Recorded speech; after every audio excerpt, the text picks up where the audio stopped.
What's up, gamers? Welcome to Battle Mallet Podcast, episode 75, Hexed, Jaws, and Gardeners. For anyone that isn't familiar, the Battle Mallet Podcast is the journey of three busy gamers playing games that they love, balancing life with those games, and making their way to the Nova Open Convention every year. My name is Jerod Johnson. Tonight I am joined by Trace Al Capone Hyde. I have the power! And Jason Tabledew Murray.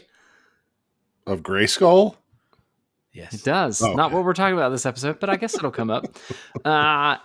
In this episode, we are going to cover the two newest, not re-released warbands for Warhammer Underworlds, the Jaws of Itzl, and the Grandfather's Gardeners. But before we get into that, I guess since we haven't done it in a while, we can catch up with what everybody's been up to lately. And we're going to let Trey start because of his intro. I got a giant box of stuff. You did get a giant box of stuff. Yeah. What was in that giant box of stuff? All of the Masters of the Universe miniatures game, Battlegrounds game that has been released up until this point arrived in a giant box that weighed approximately 23 pounds. That's a lot of plastic. It was a lot. But I've been super excited about it. I've got the core box built. The terrain is clipped out. I've got to trim it up and make sure that it's nice and neat. But start painting on that so that we can play some test games with stuff. And then I also painted the Grandfather's Gardeners. Nice. We have already seen. And you can get to yours when we get there.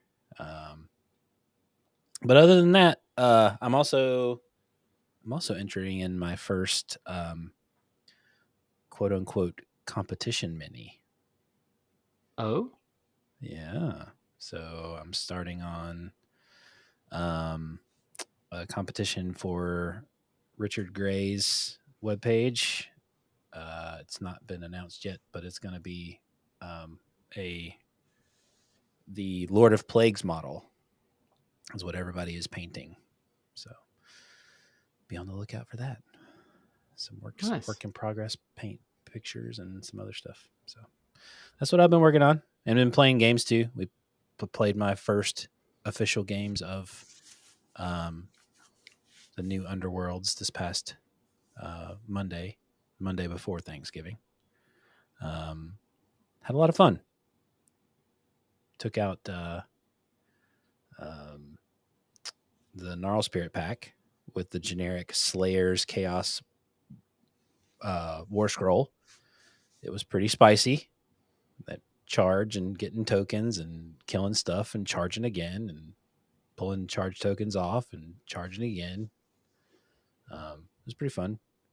And then tried the Ember Watch. And they played fine.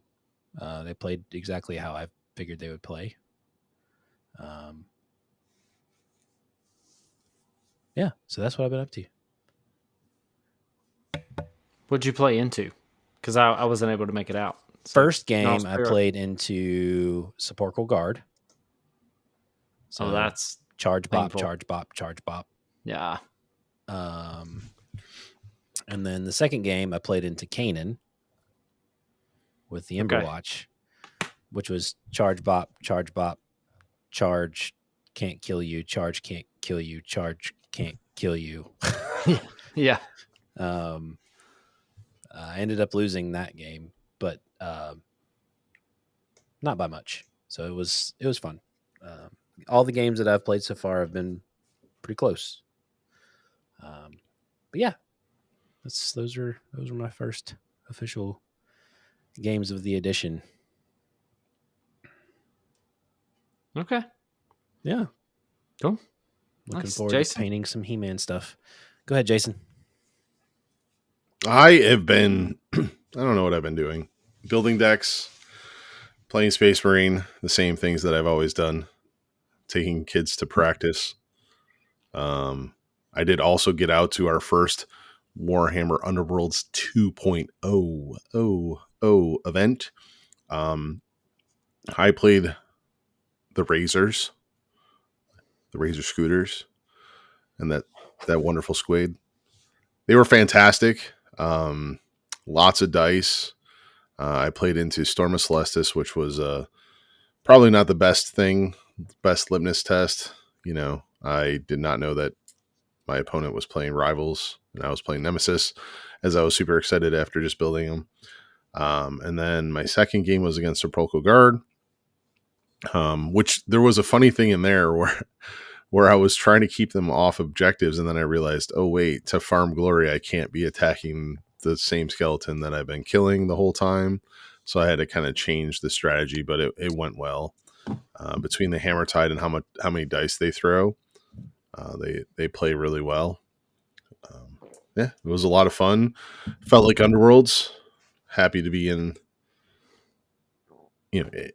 playing 2.0 out there with the crew, and now it was my first one, and it was the first official night, but that's the second time that we've met up. So it was good to see that our community is still there, strong as ever, and even growing as we get older players back in. Other than that, I did buy the new set of Loricana for the kids, so we opened a bunch of packs. Did not come anywhere close to completing the set yet, so we'll have to trace all that down. And I'm such a collector, I can't stop something and not have everything for any it. cool enchanteds though? No, this is the first set that we've got into, and look, we opened the fewest amount of cards that we've ever opened, so I guess that's okay. But yeah, it was the first set that we have not gotten an enchanted out of. So okay. But nice. You? Yeah, so I kind of scheduled an off-schedule meetup last Thursday, and some of the locals came out and we played. I brought Emberwatch and Daggok Stab Lads, and let me tell you, when Daggok inspires and he's 3 hammers for 3 damage, it feels pretty good. And then you give him great strength and he's just a be-bopping right along. You get some commanding stride and some sidestep and some lure of battle, and I think our initial assessment of Daggok was right. I think they're going to be pretty good. We'll just see how they shake out. And then outside of that, I had been painting the Jaws of Itzl. I got those posted up recently. Thanks again, Games Workshop, for sending us Jaws of Itzl and the Grandfather's Gardeners for us to paint up and review. Yep. And then outside of that, it's been a lot of life stuff. So taking kids to practice, we're having the house painted. So that meant stowing all of my miniatures in all of my soft foam carrying cases so that I'm not asking movers to move cabinets that are full of miniatures. And then doing just a bunch of other work around the house. Mostly because anytime we do something, we see it as an opportunity to get rid of stuff. And so there's a bunch of stuff sitting in our dining room right now, a bunch of furniture that we're getting rid of that, that's just taking up space. But that was a lot of work. But hopefully it goes away, because if it's like my house, it's like, oh, we're going to get rid of all this stuff. Our collecting point is the garage, and then it'll sit there for another 2 or 3 months. Yeah, no, we can't. We have like a 0.8 car garage. So there's no, we can't even pretend like we're going to store stuff in there. There is a plan to get rid of it. We'll just see if that happens sooner rather than later. But yeah, the local community seems pretty fired up about the game. Everybody that I talked to, everybody that I asked questions about after the game, how did it feel? What do you like? There's a lot of positive feedback, which is good to hear. It's good to know that our local community is going to stick around, going to keep playing the game because it's a lot of fun. But yeah, and then I guess, we haven't talked about it. It did happen, is Worlds. And, we don't have to spend a whole lot of time on that. We didn't attend. So I think most people from Path to Glory were there. Most of the What the Hex crew was there. the Underworlds Underground / Spent Glory crew had a contingent there. So check out all of their stuff for follow-up from that. I'm sure we'll have some comments later on down the road. It seems pretty apparent that Drom might be pretty good right now. But we're not going to review that right now, and maybe we can talk about it when we get to that box. I did forget one of my biggest hobby progress. Oh, yeah. What was your biggest hobby progress, Jason? It is Christmas, so decorating the house for 3 days was a huge hobby. That is big. Yeah. I'm not quite Clark, but you're getting there. You're very close. It takes us like 8 hours to do the outside, and then another 6 hours to do the inside. And then the last night I spent, we bought a new tree, which is 9 foot tall. Our last tree was 9 foot tall, and we have 9 foot ceilings downstairs. Oh gosh. And the last tree, it was fine. Like, it went up, you can like bend the top, put the star on. Well, yeah, this one's a little taller, so the star didn't fit. So I had to make hobby modifications to the star to get it to fit on top of the tree. And then we added one of the projectors. So that took me a couple hours to get it installed in the room, shining on the windows so it doesn't have to be touched. Nice. So, yeah, fun little stuff like that. That is fun. Yeah. We'll do the inside after the painters. But we'll start on the outside, I think maybe this weekend. Didn't you get the lights? We started today. So yeah. I mean, the lights are done. But that was easy. I just opened the app and changed the colors. I think I'm going to do that next year. Anyway, now I'm rambling. You got permanent LEDs outside, Jerod? I do. Yeah, I got them like last January, I think. I am 100% convincing Jenny to do that this coming, not this season, but the next.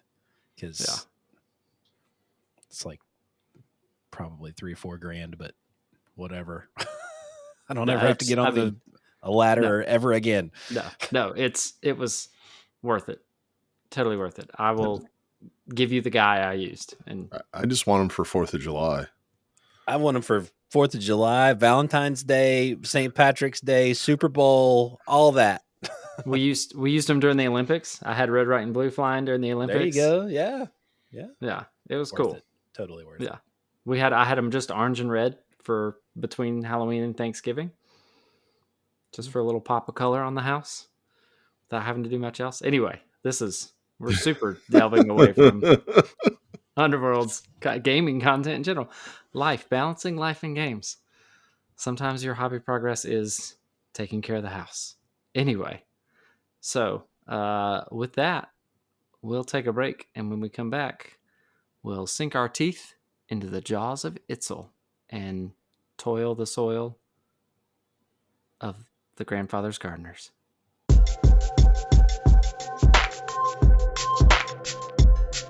And we're back, and we are ready to talk about the two newest contenders in the Warhammer Underworlds universe, the Jaws of Itzl and the Grandfather's Gardeners. I almost said Plague Pack, and that is totally wrong. You're getting old. The number of warbands in Warhammer Underworlds is too darn high. No, it's not. Or is it? So Jaws of Itzl. Jaws of Itzl. So I'm stoked. Like, I'm just going to gush for a minute. Putting these models together was amazing. Painting them was awesome. I did a paint scheme that I had never done before, where I did a two-tone on their flesh instead of what I had done for the Warhammer Fantasy Saurus Warriors that I painted. Crow Jax is a jacked bro. He is larger than a Stormcast. He is larger than a Stormcast. He's super cool looking though. Yeah, and the miniature is amazing. Like, the shield sculpt is really cool. Like, all of the musculature, his scarring, like everything on them just looks really good. And they were a ton of fun to paint. A lot of detail in there, but not so much that it's overwhelming.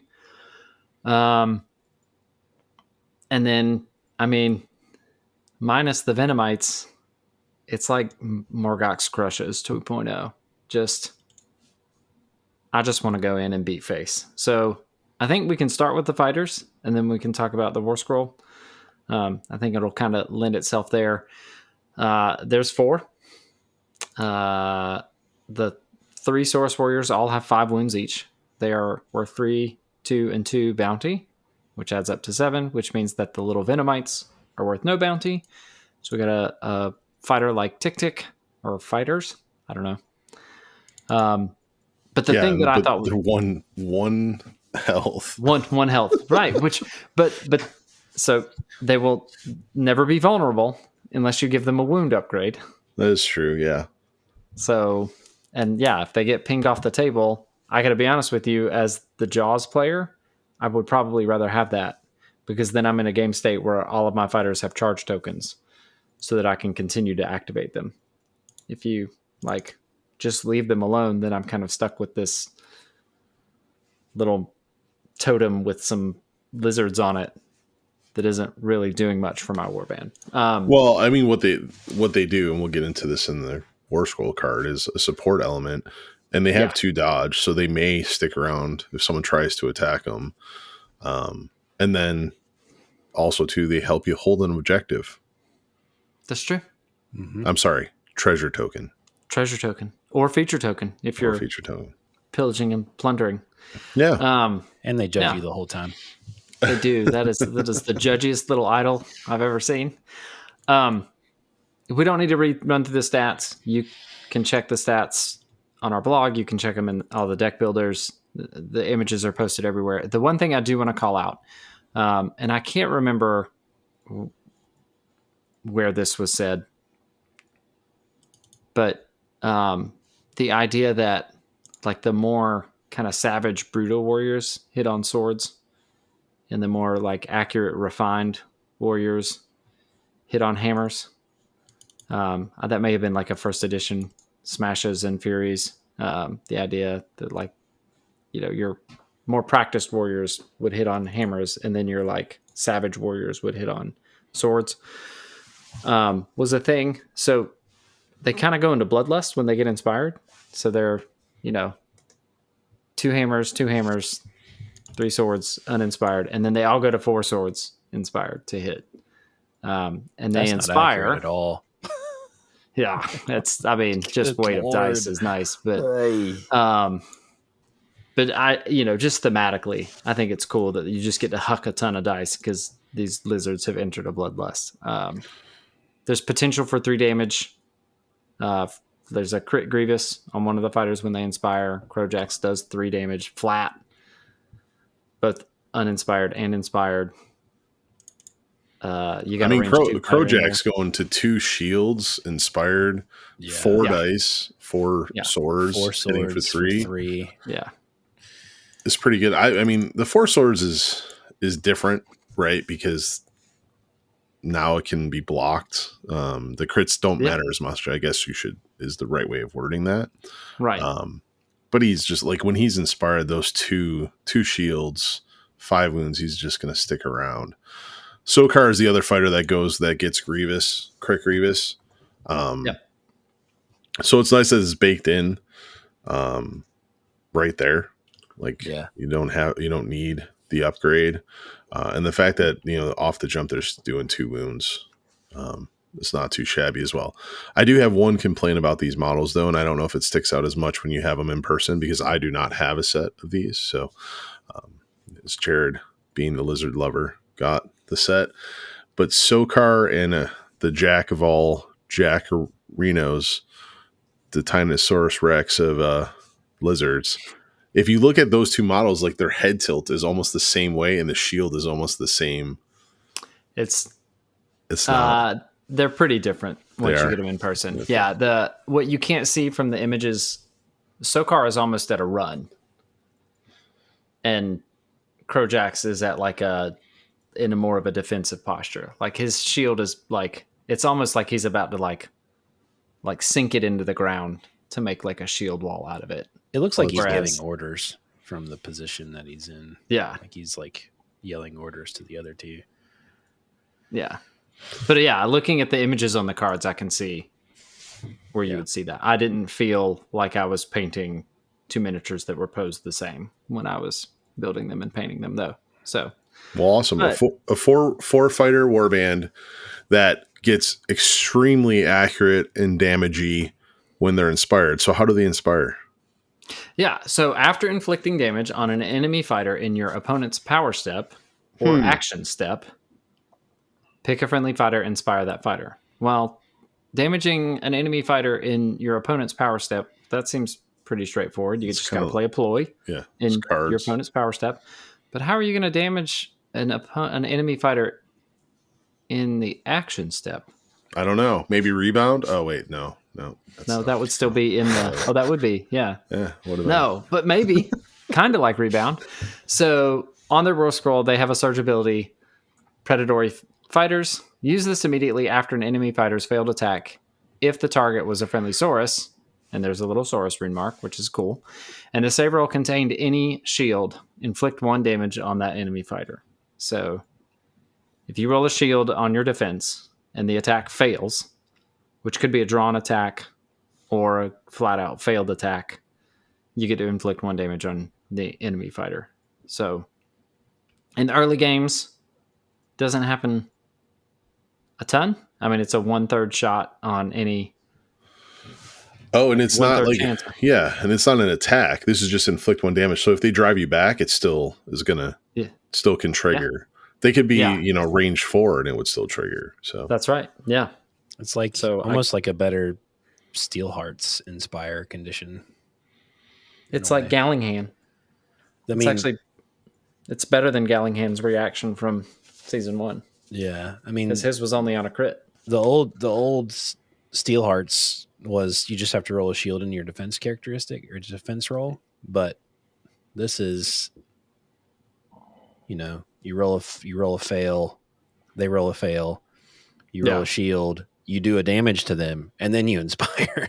Yeah. It's almost like a win more. Like it's all the negatives happening to your opponent, which kind of sucks, right? Like, oh, they failed an attack. Oh, I rolled a shield. Oh, you get a damage. Oh, I inspire. Yep. But though I think the thing to point out here, though, if you really want to control the inspire, you're going to want to play ping damage, right? Like that's you got to take countdown or rack and ruin. Yeah. I mean, it's got to be Plunder has the 1 card. Yeah. Yeah, and you got to remember when to play it. Yeah, because if you play it in yours, still do the damage, but not as much. And like Jerod said, predatory fighters is a surge, so you can use it as many times as it meets the condition on there. So, but I will say that the failed attack is probably not going to happen as much as you think, just because of the way that the dice work now. The outweighing of the number of attack dice versus the number of defense dice. And then you can't just single def crit out of stuff anymore. So it's a lot. I'm not going to say it's harder to fail, but it is harder to fail. It's just, I don't know how many natural things like that are going to occur. I think it'd be cool when it does, but I don't know how often that's going to happen. I think you pick Crowjacks to inspire first so that you've got somebody that's rolling 2 defense dice. Or you fish for defensive upgrades. Yeah, if you're a new player to this, for our new players out there, the easy thing is to go with Tyrannosaurus Crowjacks and inspire him. I think situationally, as you develop into this warband, it may not be, the perfect thing all the time. I think that's the one thing that I don't love about the inspire condition is that you pick a fighter. It's great if you want to play them all the time, but if I'm doing damage to one of the other guys and then you inspire Crowjacks, that doesn't feel good because, you know what I mean? Like, I feel like it should read that if whatever the target of the attack would inspire is how I feel like that should read. If you do it the natural way, if you're just pinging, that's one thing. But if you trigger predatory fighters, I feel like it should be the Saurus that was attacked, not just a Saurus. Could be, but it's not. So I'm just going to inspire the Tyrannosaurus Crojax. I'm complaining about a war scroll. For anybody who's listening, I'm complaining about a war scroll. That something that I don't like about the design space. That's what I'm saying. Unbelievable. I apologize for his negativity. Anyway, moving on to the other powers. Yeah. Abilities. Yeah. So we have the Surge ability, Instinctual Control. Use this immediately after you pick a target as part of an attack made by a friendly Saurus. Pick a friendly minion that is currently only Sotex Venomites. With no move or charge tokens, that fighter can move. Yeah, so this is an easy way to set up flanked, right? Flanked, or get them on a treasure token, because it's just a move. It doesn't say that the move has to end adjacent to the target. Doesn't say that it has to end adjacent to a friendly fighter. It's just a move. So pop them onto a treasure token. They're not slow. I mean, they move 3. They do move 3. They move 3, and the fact that it says that fighter can move, you can trigger other things off the move, right? So they will not be slow. They will get to where you want them to go. And the fact that when inspired, most of these fighters are hitting on the swords with that flanked. Just turns it back into hammers. Right back to hammers. Yeah. Another one is Savage Mauling. This one is going to be one use only per game. So use this in the power step. Pick a enemy fighter adjacent to a damaged friendly Saurus that has no charge tokens. Roll an attack dice for each damage token that friendly fighter has. Okay. I'm kind of following. Damage friendly. Okay. For each sword or crit, inflict 1 damage on that enemy fighter. You can only use this ability once per game. Each time an enemy fighter is slain by this ability, you can use this ability once more. Wow. So ping all day, every day. As long as you're killing people with it, sure. In a power step. But which power step do you really want to use this in? Probably your opponents, I'm just saying. Yeah. Now, if there was only a way I could damage myself. Oh, wait, I think there's a card for that. Yeah. Because there's not lethals anymore. Yeah, right. So, I mean, this is a good way to, probably roll 2 or 3 dice and fishing for swords and crits, to inflict maybe 1 damage. You could start getting real spicy and put Great Fortitude on somebody and make them vulnerable, and now you get to roll 5 dice. But it's not something you can count on. It's not something you can count on, but it's a cool ability. And if you play it at the right time, you may be able to use it more than once. And it just gives them another tool. So this is the first time you're seeing where you're not getting the cards to kind of help you with the Inspire, but you're getting abilities on the War Scroll that function that way, right? I know exactly what card I would pair for this, but we'll get to that in a second. Sidestep? Nope. Oh, I just thought Sidestep was for everything. Yeah. Scream of Anger, my friend. Oh, inflict 2 damage and then you take the charge token off. Oh, yeah, there you go. So you've charged. You do Scream damage. Of anger. You Scream of Anger. Remove then the you charge pop token. this ability with your charge token, take it off, and then you do potentially 2 damage to the fighter. Yeah. And then you Healing Potion. Correct. Nice. I like it. And then we've got the last once per game ability, and that is Obstinate. Use this in a power step. Pick a friendly Saurus. That fighter cannot be driven back until the end of the battle round. You can only use this ability once per game. Oof. Just run Crojax into the middle of some dudes and be like, yeah, he's just going to stay there. Yeah. Obstinate makes the heart grow fonder. Is that what they say? That is exactly what they say. Nailed it. So good at words, Jason.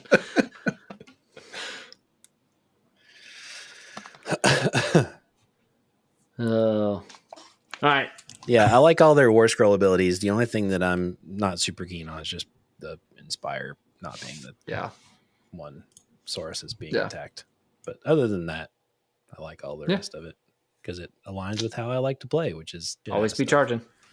So I think overall, like play style for these, obviously the easiest one is strike. That's what it's defined as.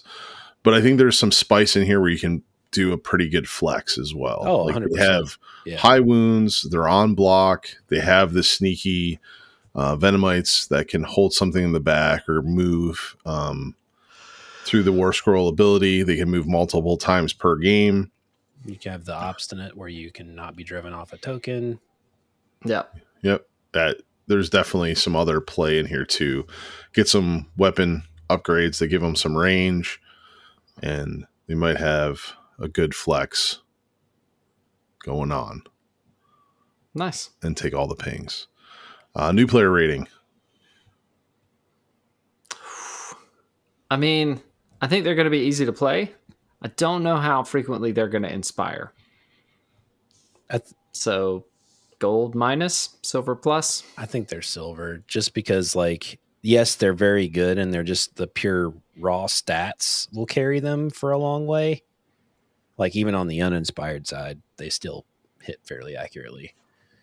So like, I'm gonna disagree with both of you. And I'm gonna say gold all the way. And that is because I think 3 Rivals decks pair well with them. You have Wreck and Ruin, Reckless Fury, and Blazing Assault. So like for a new player, like you're gonna get something out of each of those decks. Now one of like the Wreck and Ruin, obviously the objectives will be harder to score, but like the ping damage is going to teach you that on how to inspire the fighters, and you just might end up by gobbling them up all the other warband. So I think they are gold just because you can pick 3 Rivals decks and kind of do what they want to do just based on their fighter cards. Yeah. Okay. I can see that. I think there's just some, makes sense to me. I think that the big thing though is that there is some level of learning curve with learning how to maneuver a good 3 fighter warband. I mean, think about like, so you get the free move with the Venomites. So it's only 3 activations. No, I'm just saying like other things for the listeners. Like, and then, so it's only 3 real actions that you need to take. So you could even dig for cards. Like you have a free action. Yeah. Free focus. Once per round. Yeah. So free opportunity to focus. Yeah. With that, I think I covered all the questions on Itzl, right? Off the top. I didn't even need no notes. No, you nailed it. Okay, good. Sweet. So let's so show me how your garden grows. I got hose.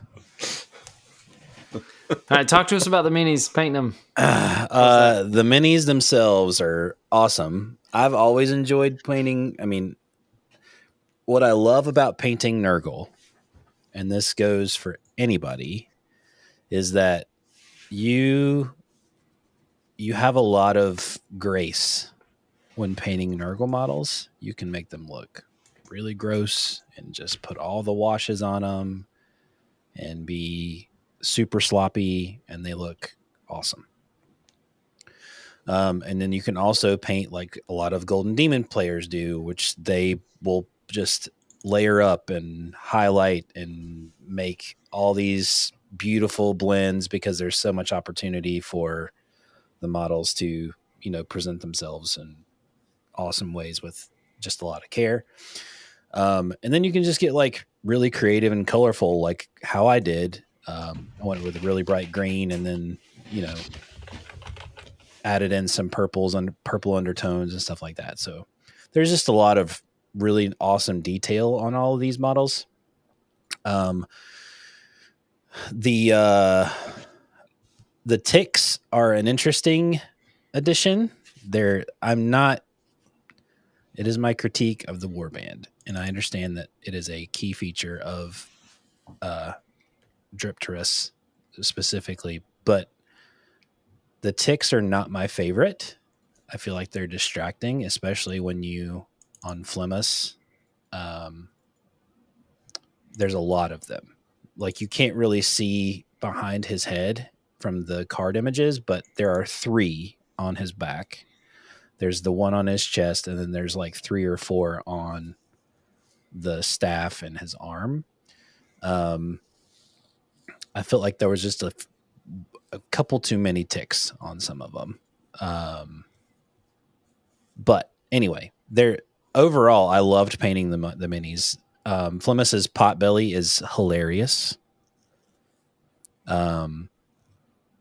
And just have fun with them is, I guess, my advice to anybody who's painting them. Like, don't try and paint them necessarily like the cover art. Just find something that you think is gross looking. Like, you can take, actual reference images from the internet if you want of dead things and surgical cases and stuff like that if you want to. Or you can make them super colorful, kind of like the box art does. But they're awesome. Enjoy the whole gardening thing with the staves or with the staves and the rakes. And then you have Slunge with basically being like the bodyguard of the farmers, basically. They were really, really fun to paint. I enjoyed them. But yeah, the fighters themselves are fairly sturdy, with most of them being 4 wounds when they inspire, which we'll get to in a moment. Most of them are on 1 shield, and then the bounty spread is fairly even. Flemis is 2 bounty, Slunge is 1 bounty, Strug is 2 bounty, Drip Dress is 1 bounty, and Squirt is 1 bounty. But Jason, you were about to say something. What were you about to say? Yeah, so like a 5-fighter warband, which is is cool to see another one of these newer design warbands being 5 fighters. This one's different in the fact that the bounty is spread across all 5 fighters. So all 5 fighters giving up something if you lose them. They are another block warband, so a single block on all of them, whether inspire or not inspire, except the fly or whatever that friend of a minion is. Squirt. It's a plague fly. Yeah, it looks like something that smushed. Is on 2 dodge. Also has the lowest wound characteristics of 2. It is nice to see that the wounds going up when they inspire. Yep. And I think the biggest thing with this is, the leader is not what his name is. That's actually Winnie the Pooh, because he's got a honey pot. Exactly. So, yeah. So the reason why I say that they're on face card value, they are not necessarily sturdy. But when we get into their War Scroll card, which is, I'll talk about the Inspire now. It says, Inspire. After an action step, if a friendly fighter is vulnerable, inspire that fighter. So after the action step, which is not part of the power step, right? The power step ends, if I remember correctly. Believe that's correct. That seems right. But it's any action step, so that's yours or your opponent's. Yep. So after any action step, if a friendly fighter is vulnerable, inspire that fighter. The reason why this works is because of another ability on their War Scroll called Imperturbable.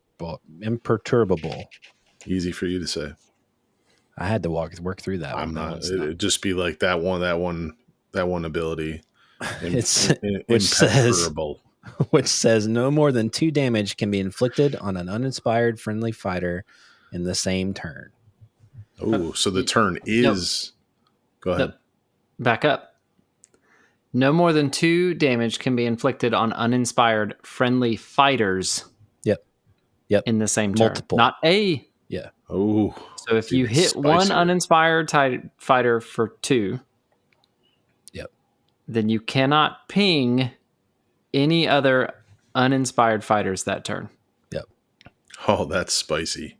Yeah. So they basically adapt to your damage for that round and keep going.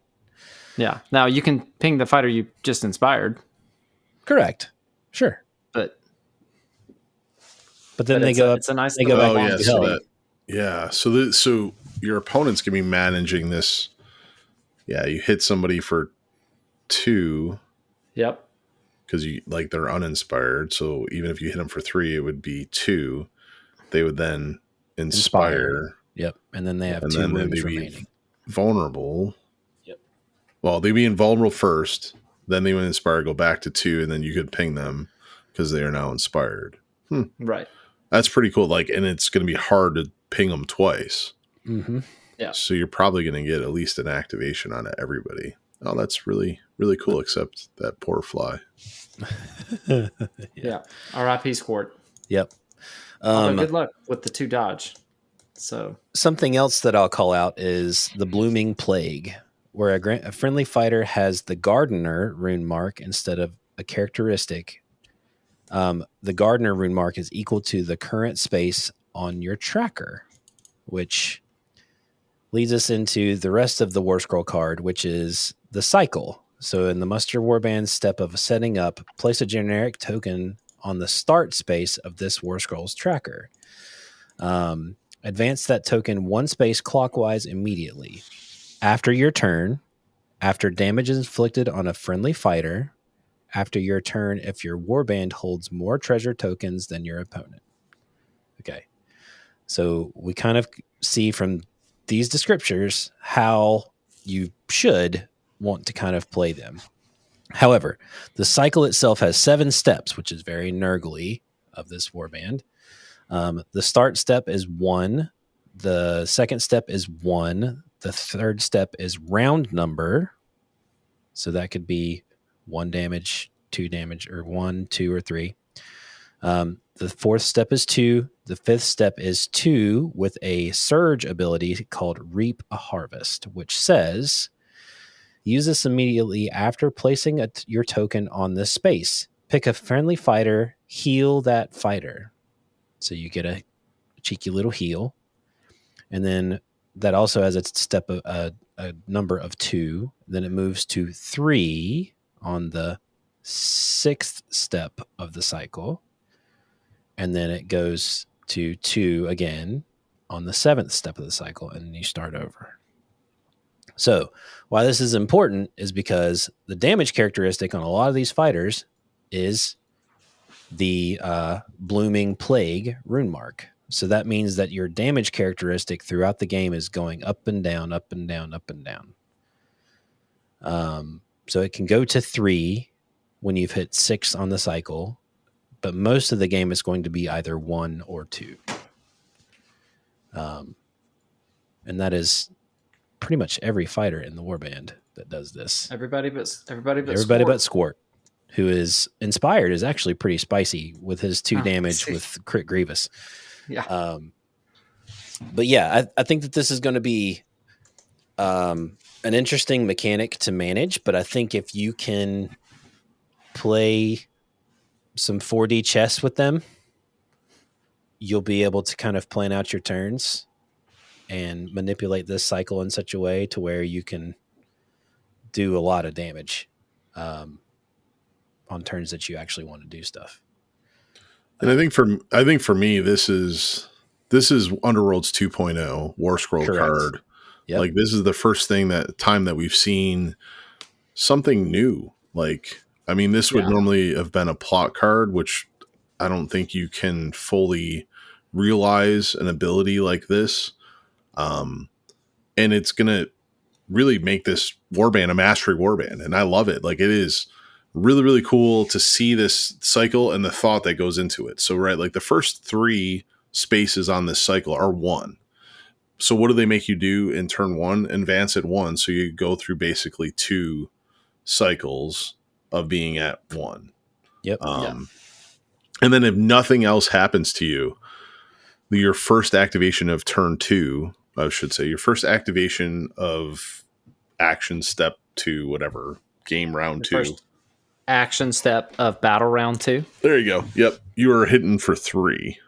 If nothing like it just advance it after your turn. If you're, that's right. You can advance it more quickly, and get to that 3 quicker, and you're going to get 1 attack, and then it's going to cycle down to 2. But what you're balancing is, as you come back around, there are those 2 1s, and how can you get through those 2 1s as quickly as possible? And then in battle round 3, you're going to have an opportunity to hit for 3 twice. Yeah, 2 times. So and you've got a heal in there. Yeah, and you can try and push forward to the heal. There's a bunch of different things you can do. Yeah. And then like the treasure tokens too, if you hold more treasure tokens. So like if you think about it this way, you get the after your turn, and if you meet the after your turn and you have to, if you're holding more treasure tokens than your opponent, you've skipped to the round number just in one activation. Yep. So you can actually get through this pretty quick. And I find it really, really entertaining. And Jerod Johnson, you're never allowed to play this warband ever. No, not ever. No. Go back 5 actions. I forgot to move my counter. But I find them very entertaining. I think that they are going to play well with things that allow them to kind of control the tempo of how they want to play. So playing some pings and playing some hold stuff, I think they're going to enjoy, where they can soften somebody up and then charge in with a 2 or 3 damage attack. Because they're fairly accurate, especially when they inspire. Yeah.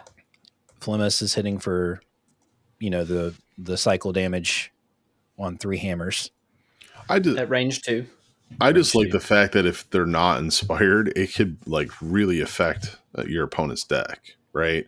Because we saw at Worlds how much ping Wreck and Ruin was pulling out, and how people were leveraging that. Not that it was overwhelming, but it's still there. And this warband, if they just don't inspire, good luck feeding through that. And then when they do inspire, I'm getting more wounds.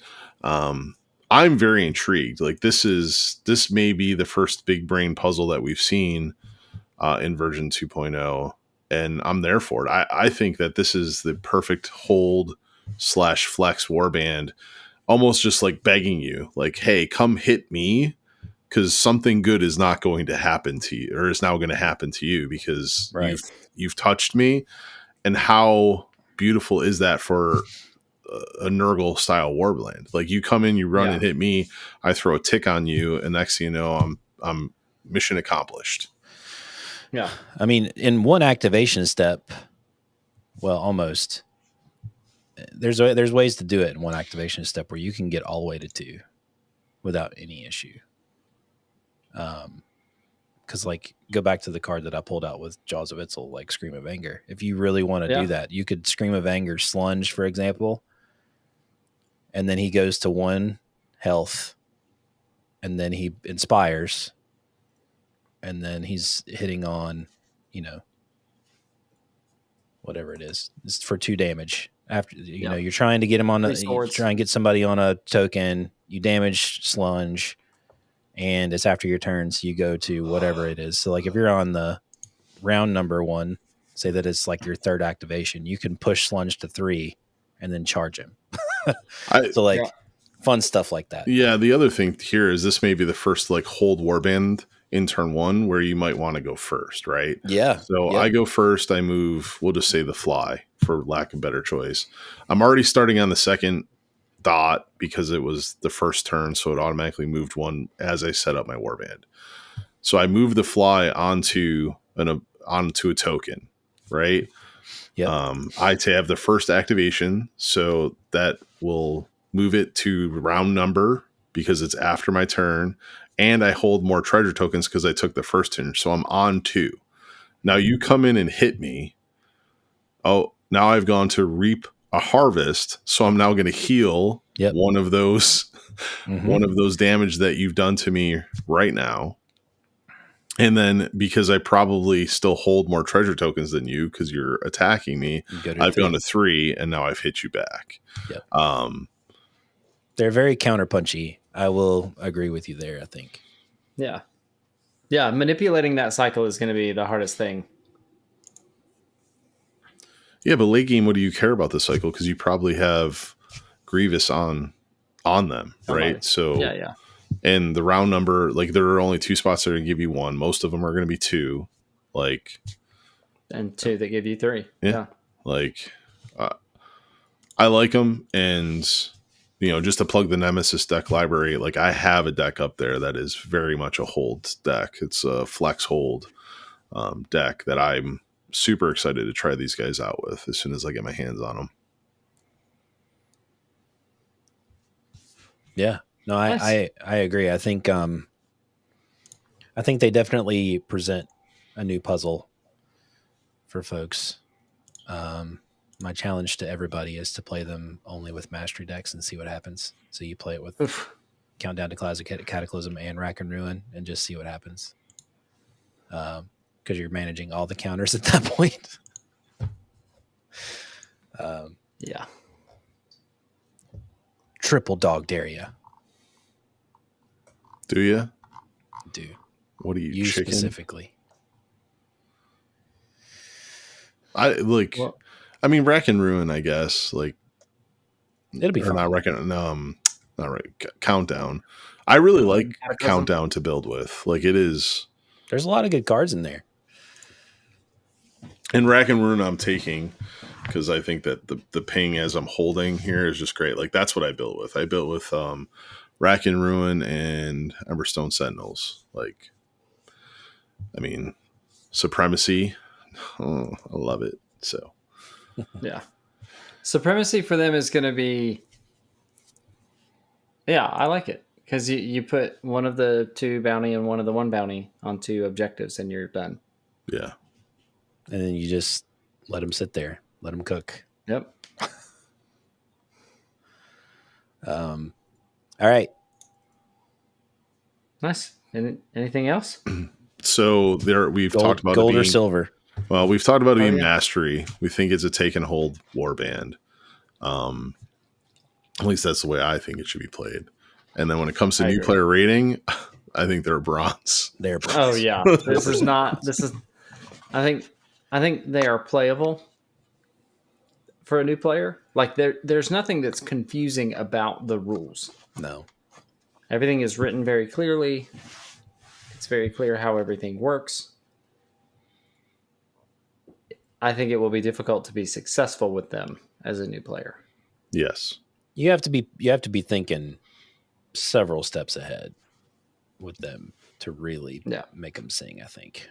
Well, you just got to remember all the ability windows, and they're not windows. They're just the points with which the abilities trigger or timings. Yeah. So that's what will be very hard for new players. But that brings me to one of my favorite things of this 2nd edition Underworlds is the fact that with these releases that are coming up here, you do not have to buy everything. Now, we've said this before in the past when it comes to Underworlds, but this new edition, it truly is like if this doesn't sound fun to you at all, like figuring out this puzzle, like, and you skip Grandfather's Gardeners, like you lose nothing, right? It's the same with the 2 new decks that are coming out. If they don't intrigue you, which they should intrigue you, they're both very good and have great building tools.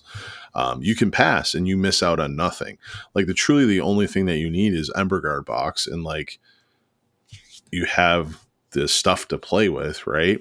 It's the same thing with Jaws. Now, I personally would like these 2 warbands over the 2 warbands that came in the starter box. So go out there and get them. But we are in new territory, completely new territory, that we are picking and choosing what we need and don't need for this game. Similar to last season, but I think it's heightened for me with how many other warbands that we have in version 2.0, which might lead us to another conversation point.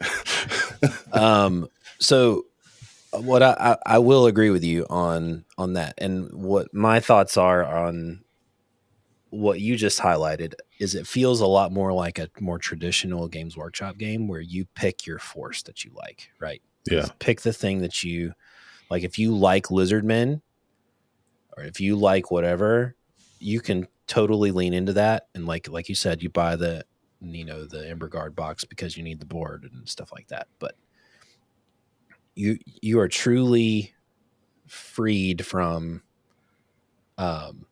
feeling the need to chase all the warband boxes, all that stuff like we used to back in the day, which leads me to my complaint about the edition, which is there are 35 available warbands now. And if you are the type of in organized play, Yep. 35. And then there's more for not organized. Yeah. But my point being, that is a lot of choice for a brand new player to have to siphon through. If you are fresh to this and are excited about playing Underworlds, you are just as overwhelmed as somebody who was trying to collect all the stuff previously, because you're trying to pick the right thing. Like if you're brand new into it, yes, you're going to buy the Ember Guard box, but then the choice that's in front of you, like, is massive. And if you don't have the information or you don't know where to go to look for the information as to like what you might like to play, because you might think you want to play a certain way and then you find out, no, I don't like playing that way at all. So you're at this crossroads of, it's awesome to not have to buy anything, but then if you do select something that you do want to play, there's a lot of choice in front of you. And then if you are brand new and you want to collect all of it, that is a lot to try and collect. That is $400 worth of Grand Alliance boxes, another $100 core box, two $30 decks, and two brand new warbands. Like, you're $700 in the hole at this point. That's a lot. That's too much for a brand new player if they want to collect everything. And I completely agree with you. I was very much sitting in the camp of, I have all these models. I don't want them to go away. Yeah. Right. Like I want to use them. Yeah. And I think GW may have realized that, like, hey, like we have a solid player base. Like we can't just not give them something to play with.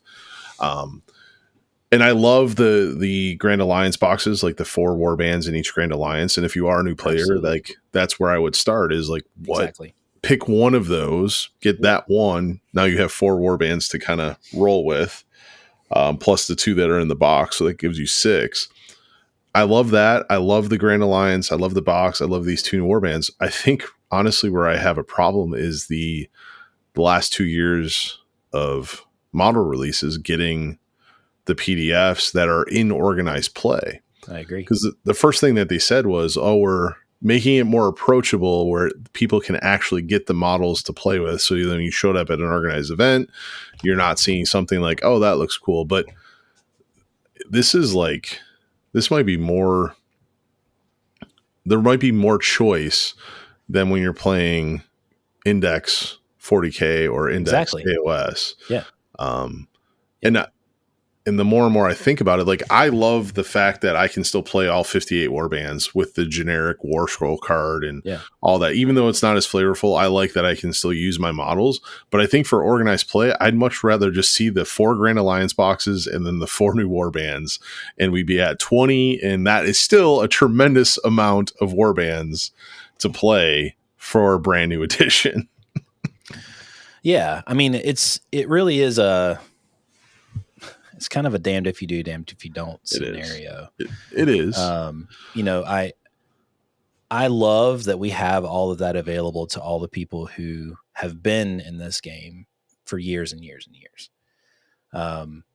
But as somebody if somebody is brand new to the game, like I'm feeling overwhelmed a lot.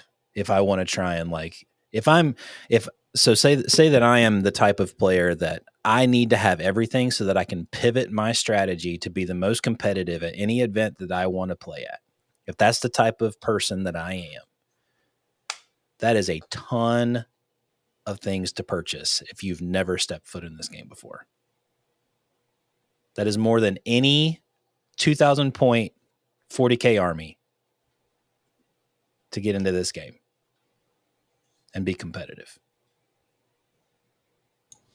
Yeah, and I think it leaves questions unanswered. Like, we don't know what rotation, we don't know what that legal warband format's going to look like going forward.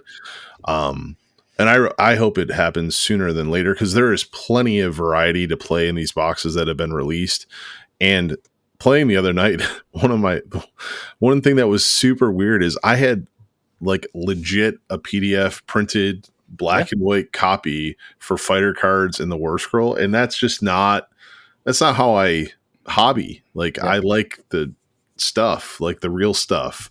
But again, if you flip it 3 weeks ago or 4 weeks ago, whatever this like all happened, came out, and they said that I was going to lose 16 warbands to the ether, I would have been pissed.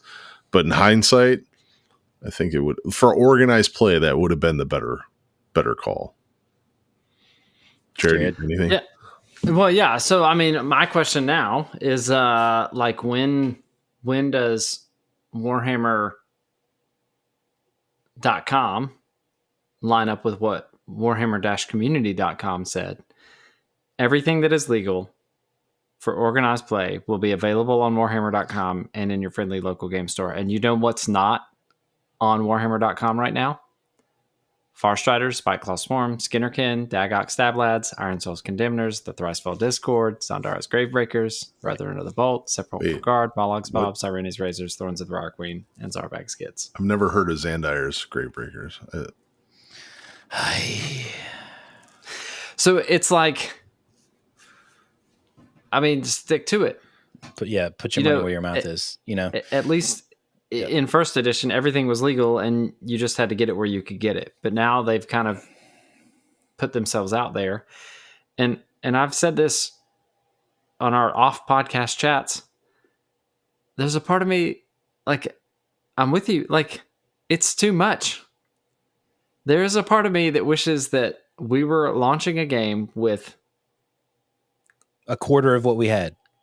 I don't know, 4 warbands. Well, I don't know about that far, but I mean, I don't know that I really want to go that far. But I think that I'm with Jason. I think that 20 is a good round number to start with. Yeah, you've picked the way that they did those boxes was pretty smart. In that they picked warbands that represented different types of each warband style from across all the different seasons. Like, friggin' Yilthari's Guardians is in there. I'm so excited. I can't Me wait too. Like, I am too. But my point is that they did a good job of spreading the love across all the different seasons and bringing those back, and making them available when they previously were not. And then you go into Worlds with 31 playable warbands. Yeah. And wait, there's something that maybe not balanced. Like, right. Brand new game. It was bound to happen. But for me, like, and I know my, prior 2 months ago self would be beating my butt right now saying, like, why would you ever not want something? But seeing, like, how just for casual play, how fun the generic war scrolls are, just again for casual play, to make sure that I still have something to get my minis on the table. I think that I would have been fine having them roll in there. I would have been disappointed that some didn't make it, but yeah, and we have too much now. That's kind of where I approached our first game night too, was like, all right, I'm going to take something that's using a generic war scroll and just see what happens. And I had a lot of fun. With that generic Chaos Slayer War Scroll in Gnarl Spirit Pack. Like, it was fun. It felt like Gnarl Spirit Pack. Like, yeah. Throwing lots of dice, getting cool stuff when you kill something. Like, it was a lot of fun. Like, was the bestial transformation stuff there? No. But, okay. Still fun to play with. Yeah. But anyway, I think that new players are either going to be overloaded with choice as to like what they should pick and try and get their best hobby dollars spent, or they're spending $700 to get all the stuff. if they want to catch them. Which tracks for an army for GW. Yeah.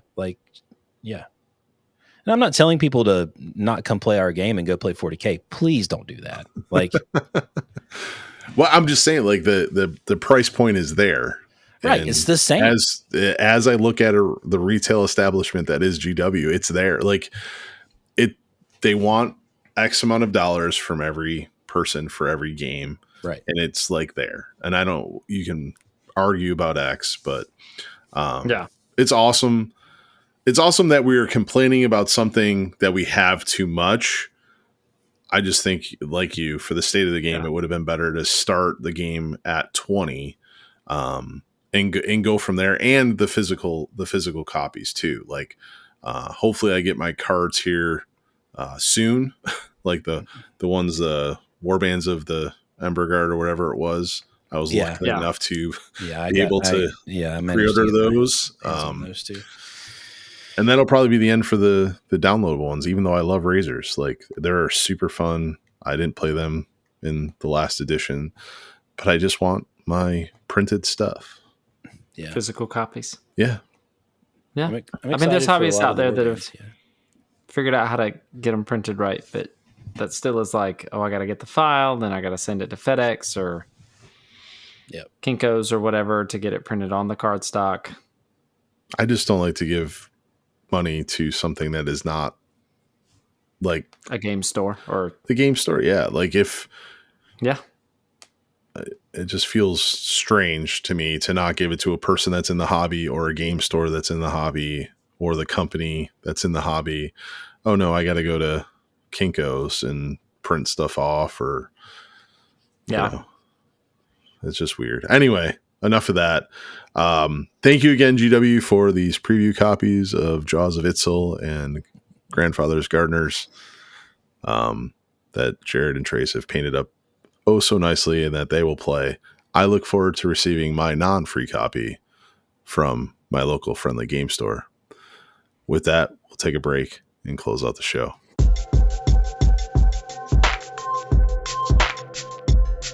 And we're back, and that will wrap up the 76th episode of the Battle Mallet podcast. We want to say thanks again to Games Workshop for sending us advanced copies of Jaws of Itzl and Grandfather's Gardener to paint up and review. We also want to say thanks to you, our listeners, for taking the time to listen to our content. You can check out our blog. Check out the Nemesis library. That's all at our website, battle-mallet.com. If you want to follow us on socials, we are Battle Mallet HQ on X and on Blue Sky and on Instagram. We're the Battle Mallet Podcast on Facebook. And then, as always, I am going to ask you to like and subscribe, review the podcast on the platform of your choice. It's the best way to get our content out to people that have not heard it yet beyond word of mouth. I think that's it. Shout out to Daniele, who won Worlds with not Drom, with Thricefoil Discord. Pretty spicy. Holding it down. Yeah. Loved it. And shout out to Davey from What the Hex and Mike F. Fish Mode from Spent Glory and Underworlds Underground for taking on streaming that event under relatively short notice, as I understood it. And giving us a shout out. And giving us a shout out. Shout out to Derek, Captain Murder, for giving us a shout out on the stream. But all of that is on the Mortal Realms. So youtube.com/The Mortal Realms. You can find all of the, all of the games that were on the stream are still there. So you can watch the world's action at play. And I have to say, it was very well done. They did a great job. Yeah, the stream was really good. And then, I think I would lose 97 out of 100 games to the top probably 8 players that were there. I mean, you do lose to me all the time. I do. Yeah, but you weren't there. But it was just really cool to see top tier, high caliber play, tons of really good sportsmanship on the stream. there were several instances where like double crits were rolled and the opponent celebrated, and then double crits were rolled on the other side and they were celebrated. So it's a lot of fun. It's a good watch. You should check it out. Some of the warbands look really nice too. The paint jobs that you can see. Yeah. Cool. And some raw plastic, which is completely okay too. So don't be. It was okay for this event. Yeah. But you can It's play. okay for any event. Bring unpainted plastic to the local gaming store. Just play the game. It's so much fun. Just play. Or just be independently wealthy and commission all of your warbands to be painted. Like somebody we know.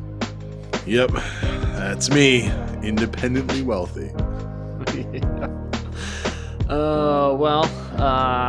For the Battle Mallet podcast, we are at least 3 too many ticks on a plague bearer.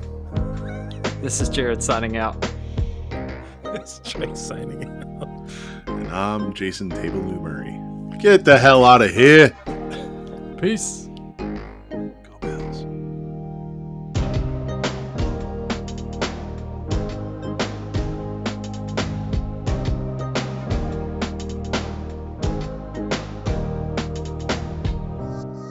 The Battle Mallet podcast is protected under the Creative Commons license. If you have further questions as to its use, you can find more information via links on podcast.battle-mallet.com.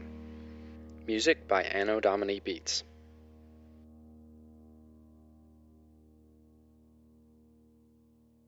The first thing I said to him was, Aziz, light! He knew exactly what I meant and went and grabbed the lights and brought them to me. And I said, perfect, thank you, Aziz. And he just started laughing. But then I needed a second light, a second set. And I was like, James, I need more lights, buddy. And he, unprompted, help is on the way, dear!